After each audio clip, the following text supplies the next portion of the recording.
If you're listening to this story right now, there's a chance it's already too late. Because this thing doesn't hunt every night. It only comes out when the moon is full. We were warned, not directly, not clearly, just little things people say in small American towns. Don't camp there. Animals don't go near those woods. People disappear when the moon is bright. We laughed. That was our first mistake. There were 6 of us, college friends. A weekend hiking trip in the Appalachian wilderness, real woods, miles from the nearest road. No signal, no cameras, no help, just trees and moonlight. The forest felt wrong even before nightfall. Too quiet. No birds, no insects, no wind. Just the sound of our boots and our own breathing. Jake said it first. Does anyone else feel like we're being watched? We told him to relax. We shouldn't have. We set up camp just before sunset. The moon was already rising, huge, white, too bright. It painted the forest in silver and pulled shadows where they didn't belong. That's when we smelled it. Not rot. Not blood. Wet fur.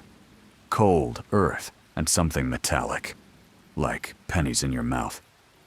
At midnight, we heard it move. Not walking, dragging.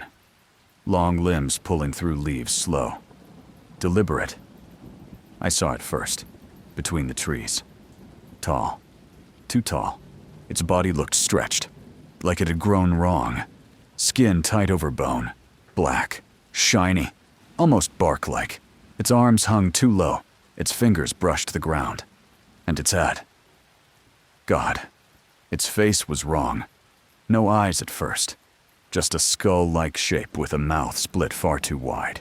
Full of thin needle teeth. And hanging from its head, hair. Long, wet, stringy. Like roots torn from the ground. Then it opened its eyes, and the moonlight caught them. White. Empty. Reflecting everything, including us. Someone screamed. The thing reacted instantly. It moved. Not fast. Sudden. Like it had always been right there. It grabbed Tyler. 1 second he was standing. The next, he was being dragged backwards into the trees. He clawed at the ground, screamed our names. The thing didn't roar. It didn't growl. It breathed. Deep. Satisfied. We ran. Not together.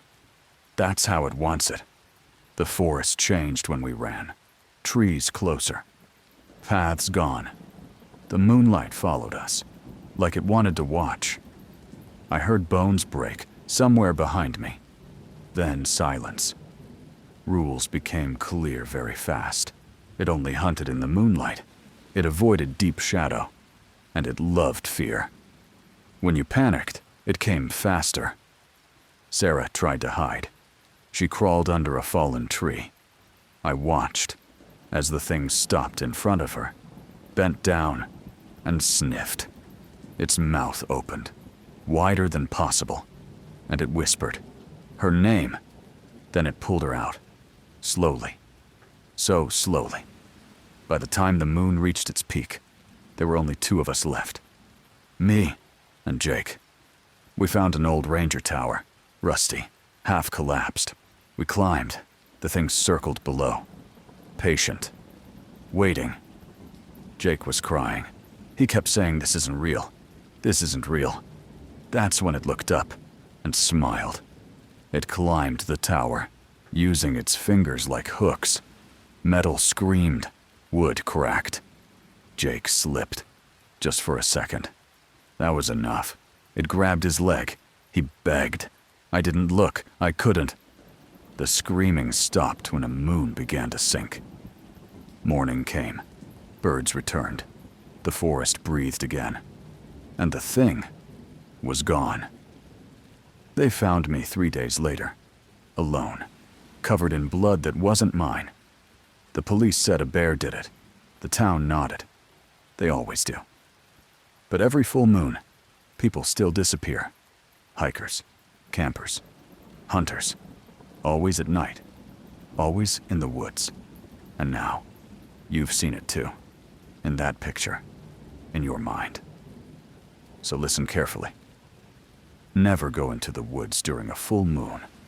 Because it isn't hunting animals. It's hunting people. And once it sees you, it never forgets your smell. Never, ever go back.